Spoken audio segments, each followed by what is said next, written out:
Importante sa ating mga babae ang laging maganda.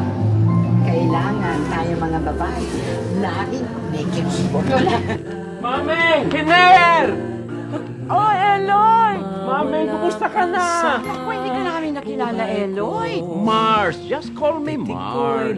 50 anyos, matapos mo akong iwan. Walang sulat, walang balita, wala.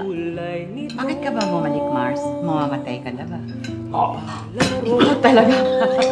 Panabiro pa hanggang ngayon.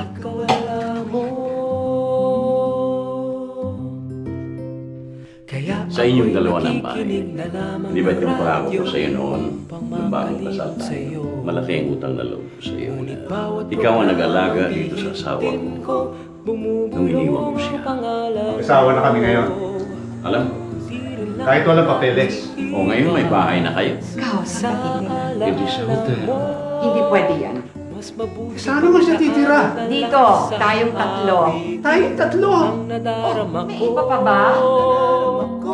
Pag sumipol ang hangin sa aking pagdinig ay naroon ka. Tignan mo ang mukha mo. Parang mapa ng Pilipinas sa dami ng kulubot. Iyan mukha mo.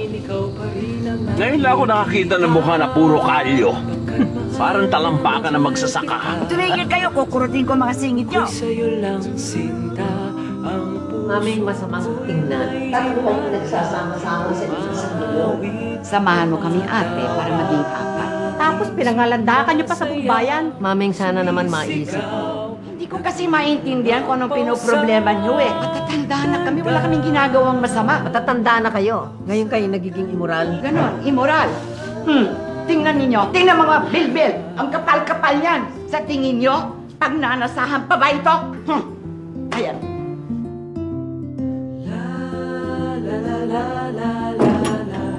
Sino ka? Ako si Priscilla. Nasaan na si Mars? Nasaan yung kamadyong si Mars, ha? Mars! Ang pag-awit ko. Alisin lang yung mga kulubot mo. Maganda ka. Sa dapat na tono. Nais ko Mayroon akong isang motto sa buhay. At ito ay para sa lahat ng mga babae. At dapat nyo sundin ito, ha? Huwag na huwag kalimutan dilipin ang pechay. Nainggit ka, no? Naku, hindi ako naiinggit. Para sa akin ang pechay, para lang sa pagluluto. Ito naman para sa iyo. Salamat. Hindi ba yan ang paborito mong kulay? Fuchsia. Nga! Pucha. Fuchsia. Ay, yung mga Amerikano para pula lamang kung ano-ano pa tinatawag nyo. Sabihin mo. Pusha. Pucha yung dalawa. na mahal kita. Ako'y Si Priscilla, kaibigan ni Mars. Ano mo? Alam ko ang problema mo. Ano? Hindi ko nasasabihin sa'yo, baka sabihin mo basta sa